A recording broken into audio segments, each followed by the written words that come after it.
Today we are interviewing J. Lamar Woodard, who since 2001 has been Professor Emeritus of Law and Law Librarian Emeritus at Stetson University. Lamar had served as the director at Stetson for 30 years prior to his retirement. I also want to note, Lamar, that we are here in the law library at Stetson today doing this interview. Let's begin with a little bit of your personal history. Could you tell us a little bit about your life, where you were raised, and your life today? Well, I was a Florida native, fifth generation on my father's side, and we don't know how many generations on my mother's side because my great-grandmother was a Indian from, we're not sure whether she was Seminole or Miccosukee, but she was Indian. And so we've been here a long time. And I came back home after several years away. And so glad to be home in Florida. Good. It's, I grew up in a small town about 60 miles east of here called Auburndale, and we went to elementary school and high school there, and went off to the University of Florida in 1955 to where I got a bachelor's degree in 1959, and then took a little time out for the Army, and then in the fall of 59 I started in the law school there, graduated from law school in 1962.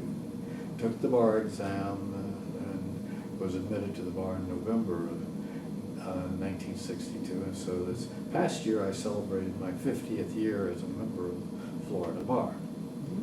And so very happy with that. Married, my wife and I will celebrate our 50th anniversary next year. Oh, and, congratulations so, on that. That's quite a milestone. We have two sons. One is father of our only grandchild, and we're very happy with that. Our grandson Sumner is named for my great-great-grandfather who settled in East Pasco County back in the 1830s, and was one of the early settlers there.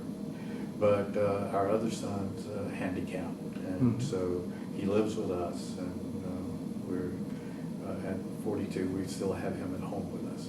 So we're That's good. busy. It keeps us busy, I'll watching after the grandson for our son and daughter-in-law and all. So we're doing fine. And then I've worked I went from to Columbia to library school there, School of Library Service, and got my degree there in '64. While I was in library school, I was an assistant reference librarian in the Columbia Law Library. And this was just after Mr. Price had retired. It was a couple of years after he had retired, and a number of other people had just been there. Cohen from who's Yale. Now I can't think. Yeah, Morris Cohen. Morris. Yeah. But was Harry Bittner the librarian there? Harry had been the assistant there. All right. And Morris had been the assistant under Mr. Price. Yeah. But Luther Evans was the librarian at the time. He had been the librarian of Congress, and then I remember the name. I didn't ever know him, but there was some controversy at the time about Columbia hiring someone who wasn't a lawyer and not really a librarian to be the law librarian there. But that passed over, I think. But enjoyed that. Met some good people. One of the reference librarians at the time was Balfour Halevi, and I'm sure you know. Oh, Balfour. yes. Eventually was up in Canada. Up in Canada. Yeah. First at Buffalo, and then went to Canada. And so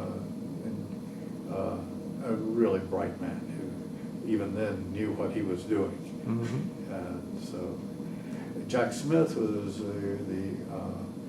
John B. Smith was the librarian, the head of circulation there at the time, and he eventually became the director of libraries at Texas A&M, and then later moved back to New York to Hofstra as director of libraries. So, met some very good people at that.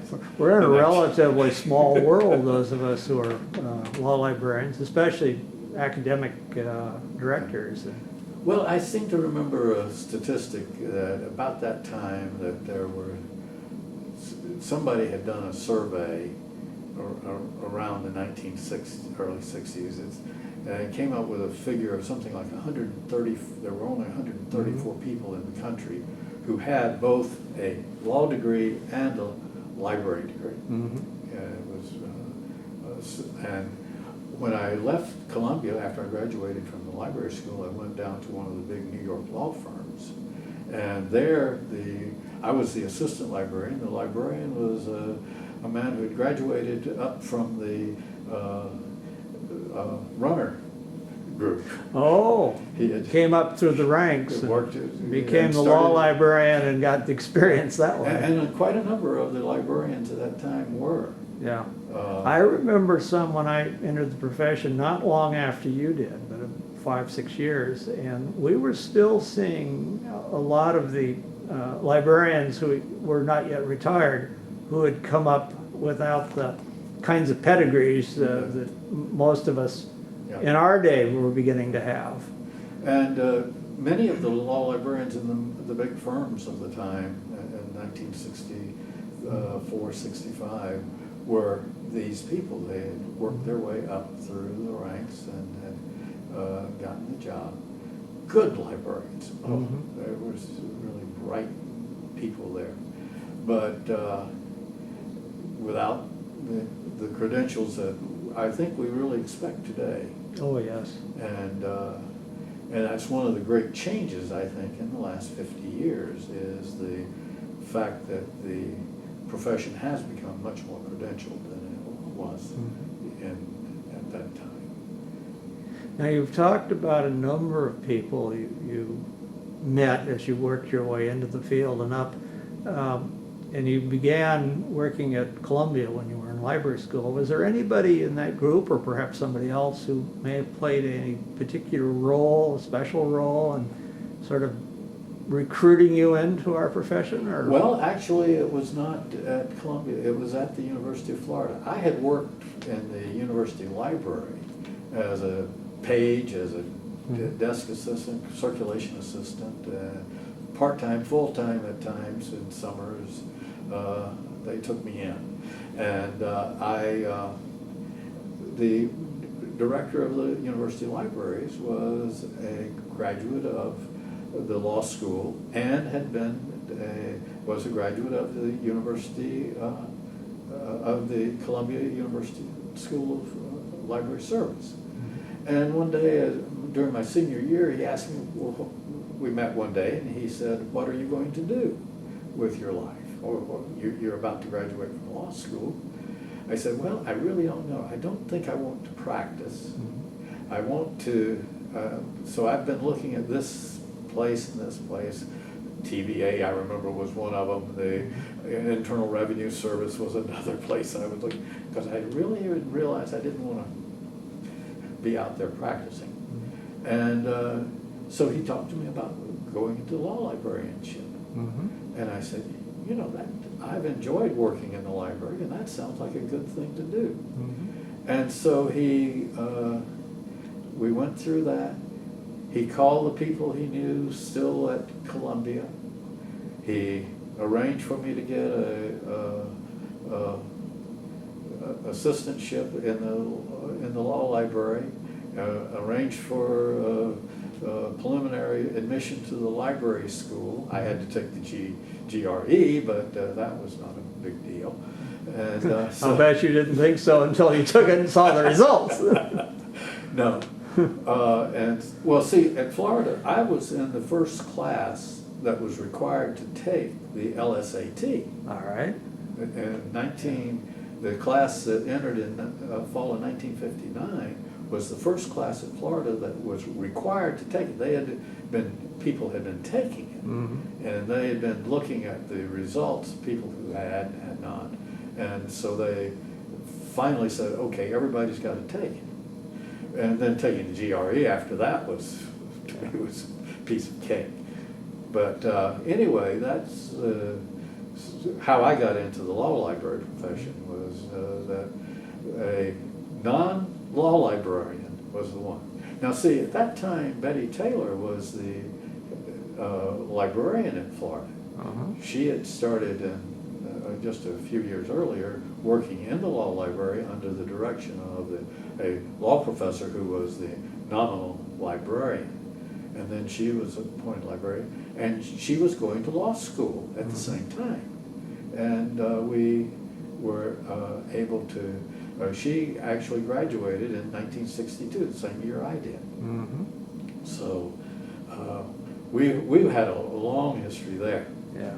On that. Well, Betty was a major figure in our field. I remember all the work she did in trying to move us into using the computers as they were coming in. I mean, today's viewers, our current, younger colleagues, never knew the era before the computers and Westlaw and LexisNexis and all that, but it was very different then, and Betty was very much in the forefront. She was promoting really the use of some of this new technology. And she was very good at it, and I worked with her and on that sort of thing all those years while I was here, because she, of course, was still the law librarian in Florida when I retired from here. Now, you were at Stetson yourself. You started it up in the New York area, but you gravitated back down this direction. Well, and then a came to Stetson. little bit of side trip of 4 years in New Orleans as director at Tulane. Oh, okay. Well, at least you had the heat and humidity in the summer that you were used to here in Florida, I imagine, over there. Yes. Although I think you had a dose of it in New York too, as I recall.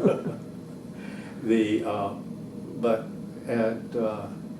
I went to Tulane because I realized I got married while I was in New York. I married a girl I met while I was working in the law library. That's another story sometime. But we married in 1964, and she moved up there with me, and I was working in the law library. And we realized that we were not New Yorkers. We didn't want to raise a family there and all. So, no. And so I started looking in the spring of 1965 and put out a resume. And one day I'm working in the law library there at the law firm, and the receptionist comes in and says, "There's a gentleman here to see you." It turned out it was the dean of the Tulane Law School, who, because of his connections with Standard Oil, was in New York City, and he had seen my resume, and so he wanted to talk to me. So we went and had lunch that day, and a few weeks later I had a job in New Orleans and started on July 1st of 65 at Tulane, and worked there through June of 69, and came down here a little unhappy because it was clear a new dean had come in, and it was clear with that faculty and all that I was not going to be given faculty status. It just was not going to happen. And so a little discontent about that sort of thing, because I had already by then realized that you really truly need faculty status as a law librarian in order to be able to do your job the way it should be done. And so I was unhappy with the dean, the new dean. I was unhappy with the faculty status thing, and so I came back here to St. Petersburg and went into law practice, God forbid. Something you had thought you would avoid, but And I didn't want to do, and went in with a couple of friends from law school, and after a year and a half of that, realized that my original decision about not practicing law was a good one. I had been working out here, though, in the law library as an evening reference librarian during that time. And so when decided that it was time to get back into law libraries, I came, talked to the man who was the librarian here at the time, and then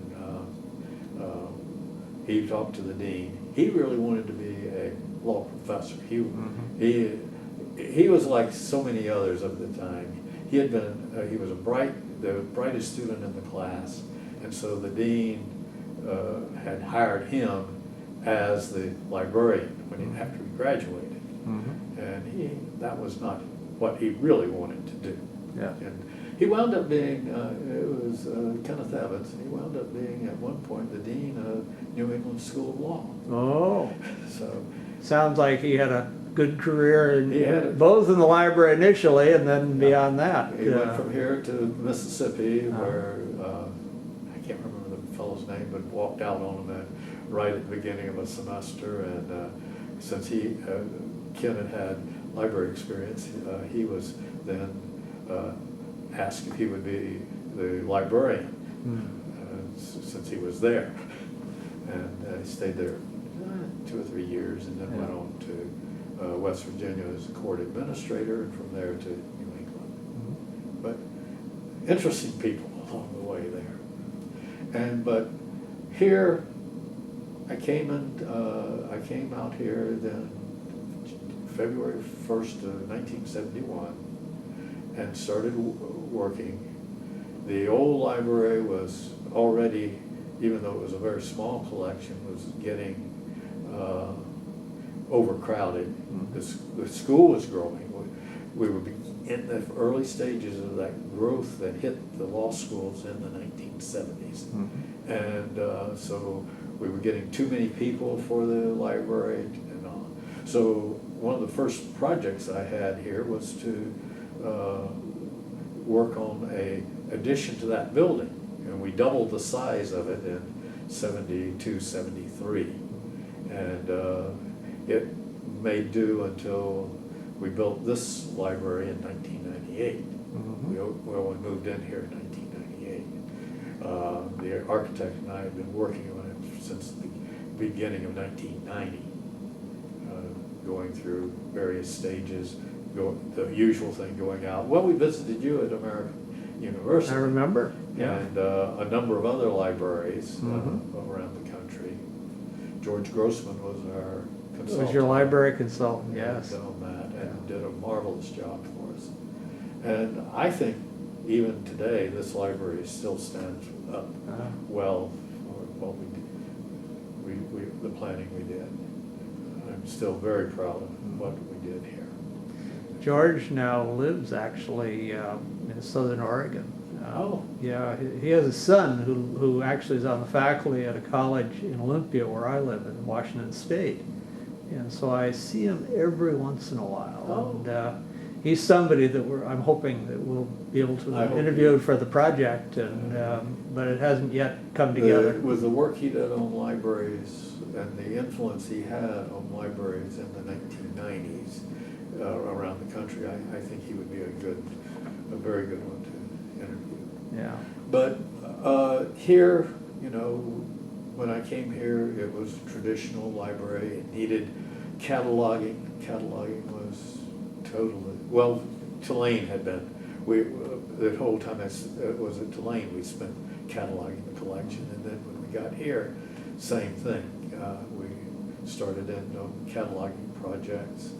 And what has happened in the whole area of cataloging classification from that time to now is just absolutely amazing. To go from having to manually type catalog cards, looking them up in the old green Library of Congress volumes, and then copy that information out, type an entire set of cards and put them into the catalog, to now you can go on and put the onto WorldCat or OCLC and put in the ISBN number, and you've got your cataloging done. Yeah, it's certainly been it's a new world for. And the change in classification to go from a library that was arranged by category, by state or by reporter, and treatises were all T over the old Hicks system from Yale days, system. yes. Well, it worked in its era. I mean, the libraries were smaller, and one used to hear that, well, everyone knows you have the statutes here in alphabetical order by jurisdiction, perhaps with the U.S. first, or maybe an alpha, and then When I everything retired, else there were fell still into people place. who wanted that done. But things were changing. I mean, we were buying books and Yeah. a lot more of them, and, Yeah. and in different fields and specialties. Oh, one of the things that happened while I was at Tulane was, I think, one of the watersheds in law librarianship.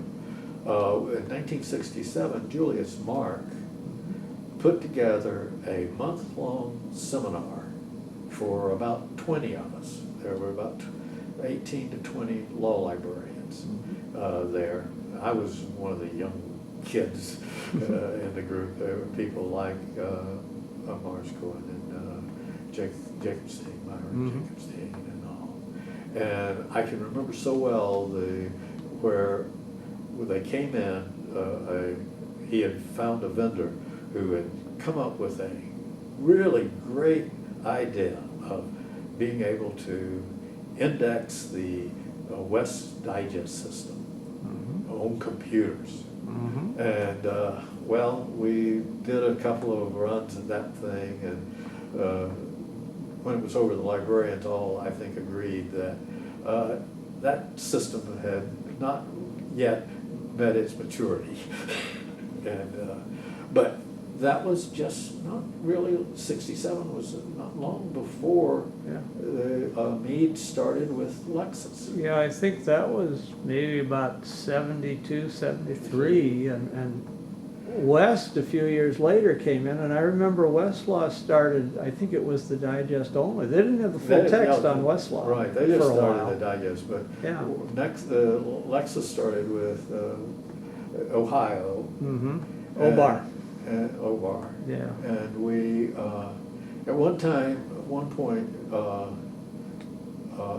Betty Taylor, Ed Schroeder, I, and Mario Goderich, who was the librarian at Miami at the time, met with the old judge, I think from Kansas City, who had been promoting, I can't remember his name now, who had been promoting this, the Obar Lexis system. And we got some commitments there that they would start adding Florida materials to the thing. And eventually they just went right on and got everything done.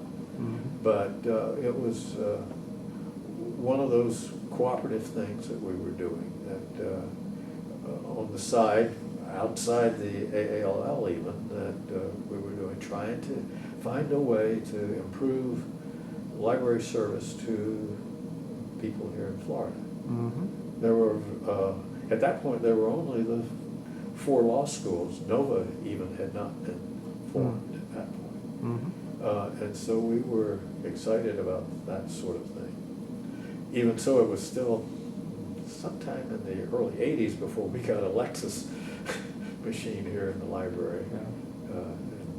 That was in the days when you had probably one of those great One of big, the big humongous gas pieces box of furniture with a and a telephone. You had to take the thing and call the computer, hang the thing up to an Yeah, acoustical that's the one. coupler, yeah. That's the one. And everyone, you had one number, I think, or maybe Yeah, off peak you might have had another one or two. And everyone had to sort of schedule themselves in advance. And there was great skepticism that you could ever do research on one of those things. Yeah. And actually, if the equipment had not improved, we would probably not be doing it. We still have nothing but books. Yeah. 1981 with the IBM PC was a major shift in everything. Yeah, well, that's sort of, I've read over the years that when IBM, a very trusted name in its day for computers, came out with a personal computer, that told the rest of us that it was okay to use this technology. Yeah, but that was, I think, one thing. The OCLC, development of OCLC was a tremendous change in libraries. And here in this area, because we were so isolated, one of the things that I did over the years was to work with the public libraries and the college libraries. In 1979, we formed a organization called the Tampa Bay Library Consortium, which is still in existence, and which the idea was sharing the resources of the different libraries. And of course, one of the major sharing things was to get access to the catalogs of the others. And so early in the 1980s, we started with trying to find a library system that would all be able to use. And eventually we did establish that before we got our own system with the people out in California. Yeah, innovative interfaces, yeah. Yes. We were involved with the library catalog of the TBLC, and worked with that for quite a while. Yeah, there were a number, or not a lot of them, but a few systems that sort of relied on what we used to call mainframes, and they were large enough for a number of libraries to use them together. Well, this was a mini-frame. Yeah. It wasn't So it wasn't one of the big monsters. No, but that was an important part of our growth as a collection, and getting control of the collection was to get into that. And eventually, of course, we were full OCLC, working with that, and then got into the innovative interfaces. That was sometime in the mid-90s, so before we got to that stage. Yeah. And not too long before we actually built this library. One of the things, of course, was to get the faculty doing,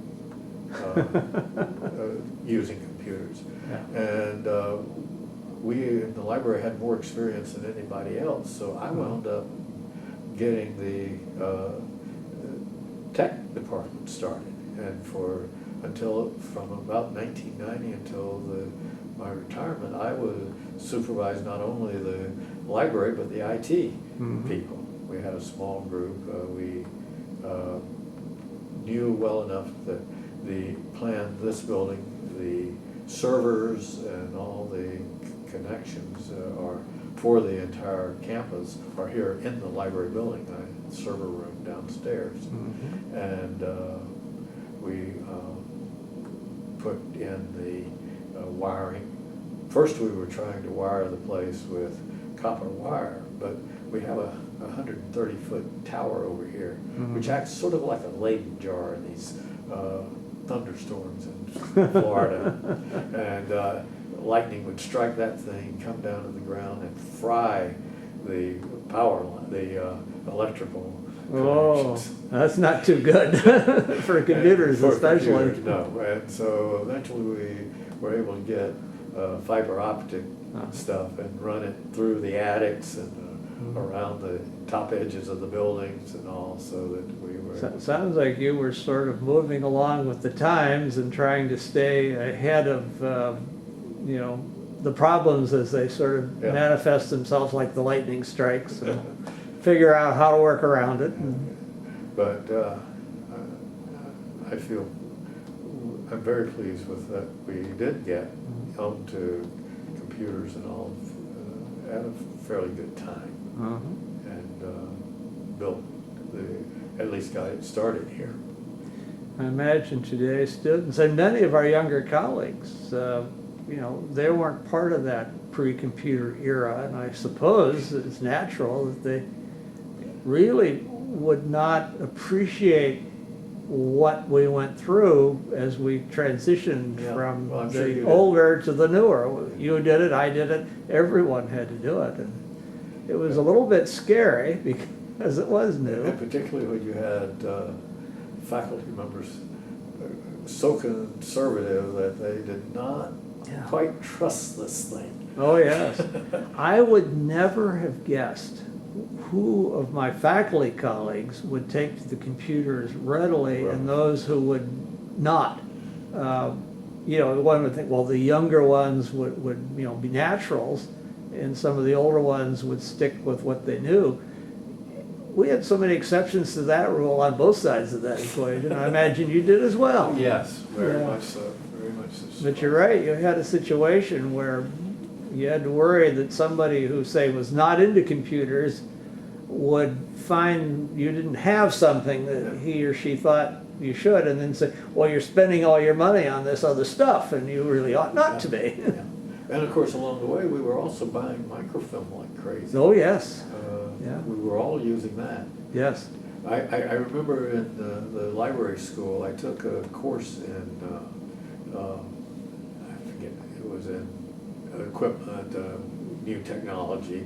And the big thing in 1963 in Hubbard Ballou's course was that the Navy Department had figured out how to take all the plans for the battleships and the other naval ships and put them on microfilm and put them in a aperture card in a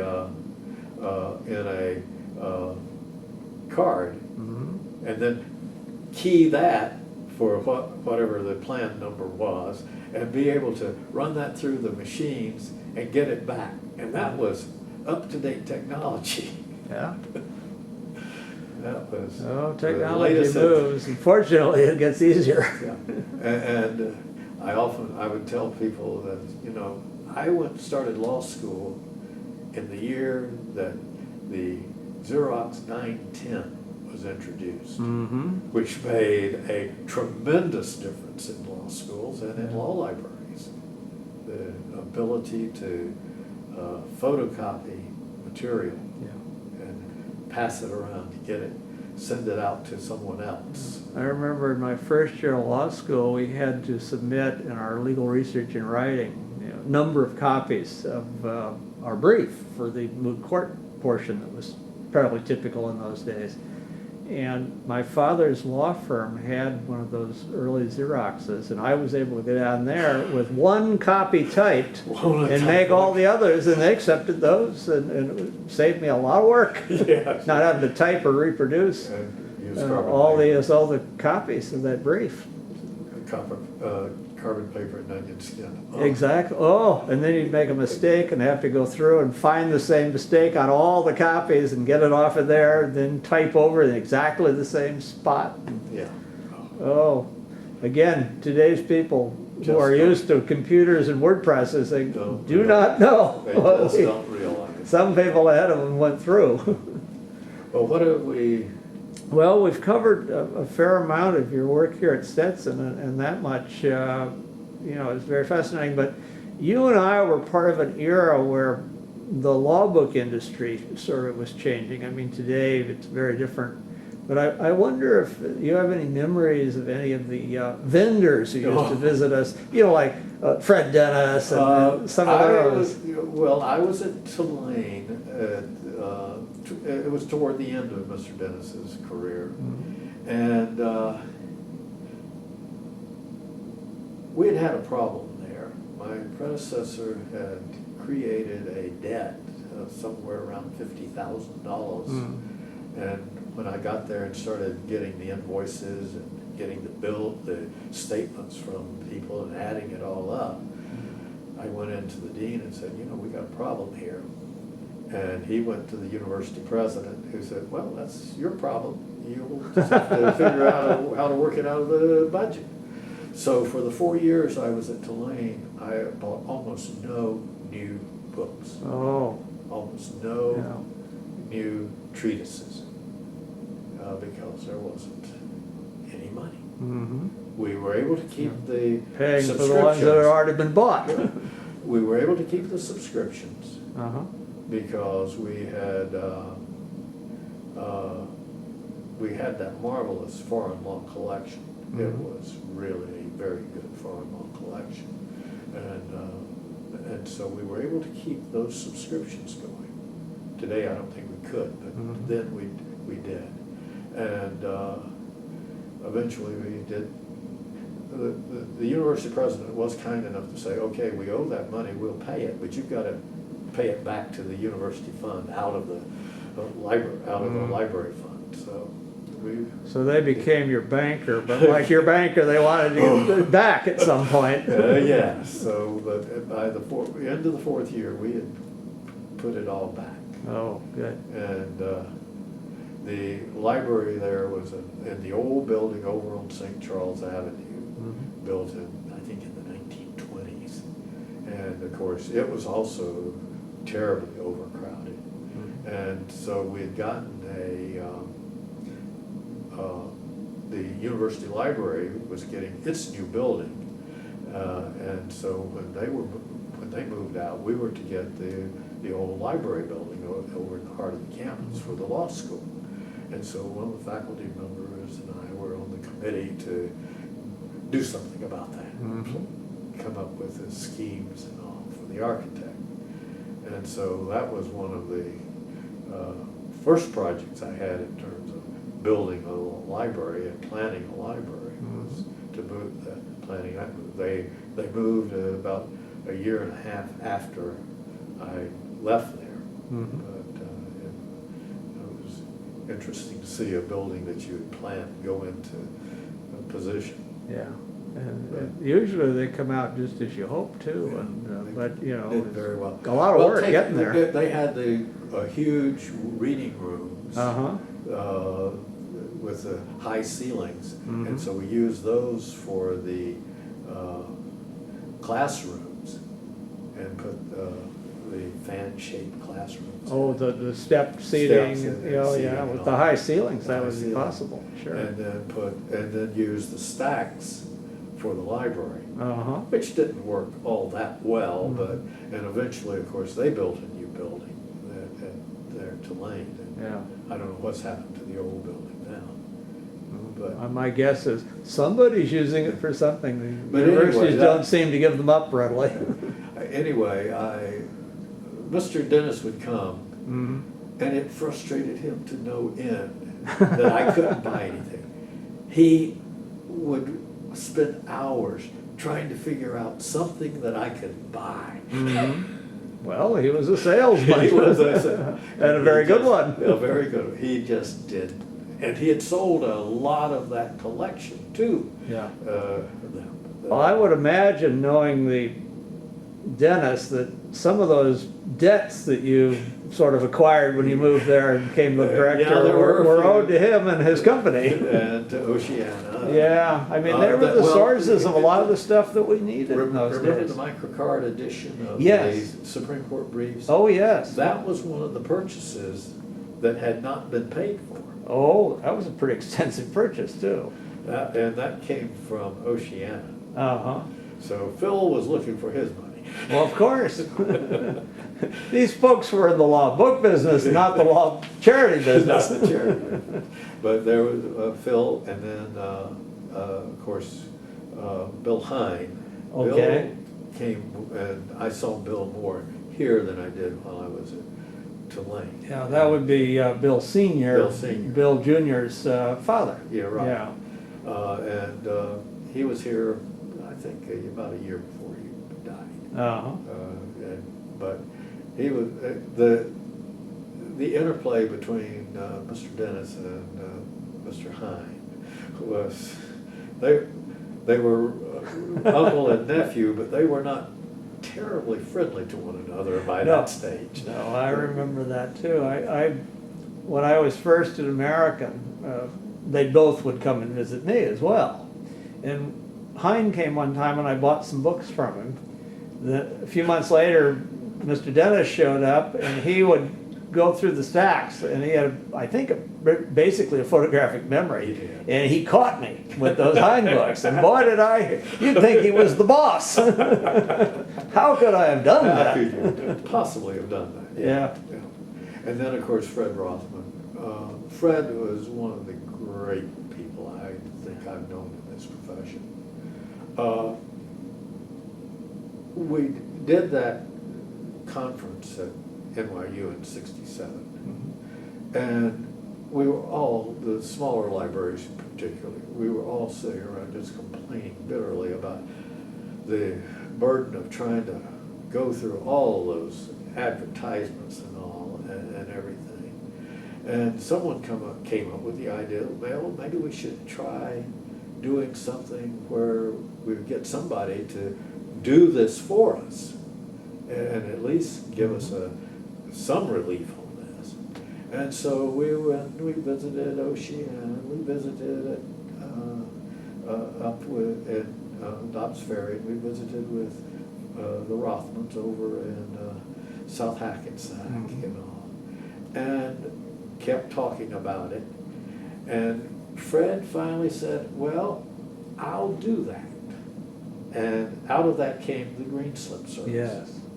And it was, I found it, for me, over the years, a wonderful thing, because Fred used his knowledge, and later Oscar Miller, to select books that he felt law librarians would buy and should, and probably should have. And sometimes he would put things in that I think he knew probably wouldn't sell very much, but somebody really should have it. Yeah. It was something that someone I should remember have. he even included books that he and his company could not sell to you because they were proprietary for someone else. I think the slips were white for those or something. Yeah. So you had the green and white slips for a while, we called them, Slips. briefly. And, it was mainly once, he couldn't buy Oceana. The story I heard, which may not be true, was that Phil got mad about Fred doing this, even though he had said he didn't see the utility of it, and would not let Fred sell his books. But he wouldn't let Fred sell them, I know that. Yeah. Now, the reason, I'm not sure.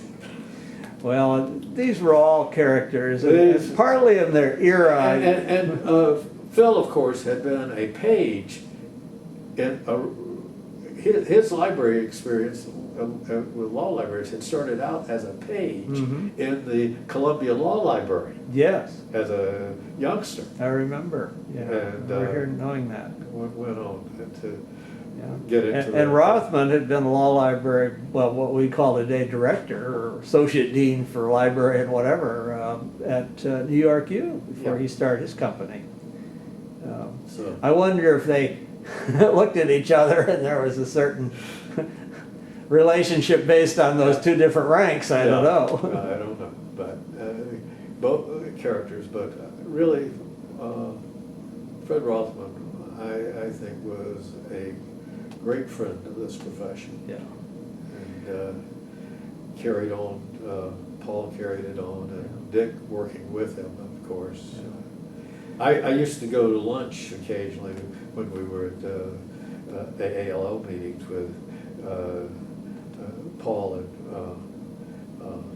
Dick. We would go to lunch together and talk. Well, Paul Rothman, of course, he's still around, and he's been interviewed for this project, so his, reminiscence about some of the same stuff we've just discussed will actually be good. part of this oral history. And of course, Dick Spinelli, I keep telling people we have a list of people we want to interview, and Dick is on it. He needs to. I'm maybe giving away trade secrets, but He needs to be. yeah, I mean, they have memories that will be fascinating for all of us too. And of course, the changes that have taken place in the publishing business, the disappearance of virtually all of the big publishing houses that we knew when we started out, Yeah. is just amazing. They've been bought up, some just disappeared, you know, the west into whatever it is now. And I think they've dropped the name West. I think it's now Reuters, Thomson Reuters or something like that. And Yeah. and then some of the others, B&A. I just found out this morning, B&A is now part of Bloomberg. That's right. They were employee owned and one of the last so-called independents, Yeah. I understand, to be acquired by a larger Yeah. organization. And You still have Oh. Hine as the last of, or pretty much almost the The last last of of the that, independent, independent, relatively law small niche booksellers. publishers that serve our area. so it's an amazing thing. Yeah. But and then people here in this, I've talked about Betty Taylor and Ed Schroeder, great Mhm. friends over Yeah. time. Ed is somebody we hope to be Yeah, able to interview. But, and then the explosion of law schools, the number Mhm. of law schools, it's just. You Here in said Florida, I earlier think you we had only about have 4 in Florida at one We- point. Now you have quite a few. 10. We have 10, I think. Is it 10? Maybe 12. Yeah. Ave Maria, Mm-hmm. and the one from Lansing, Michigan, the Yeah. Cooley Cooley Law is- School is has a opening branch down is there? opening a branch in Tampa. Okay.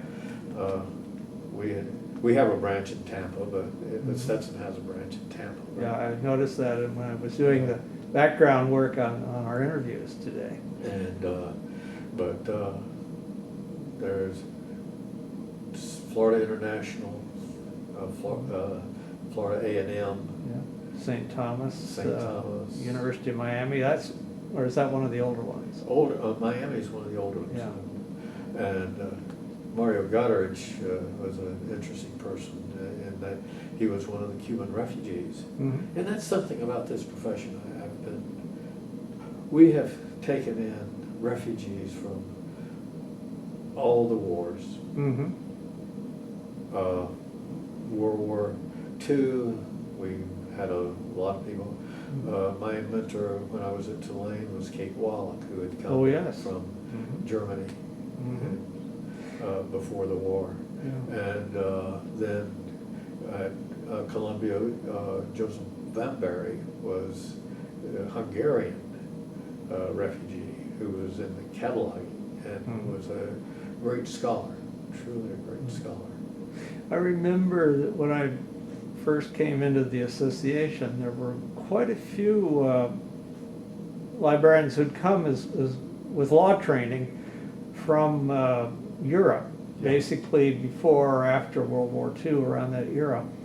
And they had become librarians here. I think the cultural, language, and whatever other differences made it perhaps difficult to try and practice law. So they stayed in the profession, but in this niche Yeah. part of it.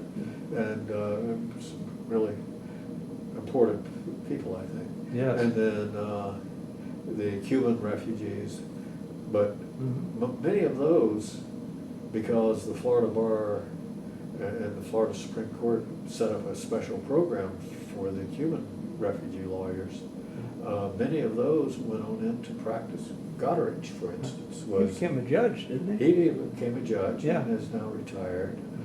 An assistant I had at Tulane came back to Florida, or came to Florida after that program was established and practiced law and is now retired from practice.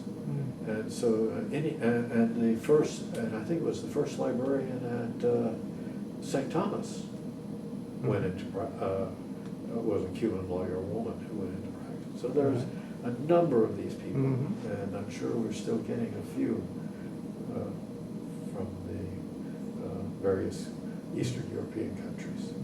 And perhaps some of the people from south of our borders moving in from Mexico and so on, perhaps some of them are ending up gravitating into this field. I hope so. I don't know specifically of Yeah. any, but And the other day, as I was preparing for this, I was looking at things, and I remembered Richard Beer. Oh, yes. Richard and Jean Beer. Oh, wonderful people. I first met them when I went to a cataloging and classification workshop that the AALL put on in Los Angeles in 1967. I think it was, no, 66. And spent a week there learning how to, some of the principles of cataloging that I had missed in library school, which was many, but did that. But Richard was really an inspiration to see that man with what he had survived and done. Well, they both had tremendous physical handicaps. They were different, and one could help the other, and reciprocal, because each had certain things they could do that the other one couldn't, and they both needed, and they took care of each other. Yeah, and it was, Dick was on the executive board of AELL. Actually, he was treasurer when I was on it the first time. And, I got to know them that way. They were wonderful people. I think maybe they're looking to see what we're doing here. Well, we probably ought to sort of wrap it up and. Yeah, but I enjoyed my career. I'm enjoying my retirement too. Chasing a 3-year-old right now is a fun thing to do. And so actually getting to see a little guy grow up that I didn't get to see. Oh, that's nice. I went on, after he was born in December of '09, I went on a health thing, lost a lot of weight. I'd gained a lot of weight. I lost a lot of weight, got my knee fixed so I could chase him. Well, at 3, you do have to do a bit of that, So, from my memory. but, I'm glad we can do this. I Yeah. hope it works out well. Well, I want to thank you, Lamar, for visiting with us this morning and for being part of our history and giving, this information that I think many of our viewers will find quite interesting, especially some of the younger ones who, we're talking about an era that they came along after. Yeah. And I think that's so, I find it interesting to the things I've learned, and I do appreciate your being part of this morning. All right. Thank you.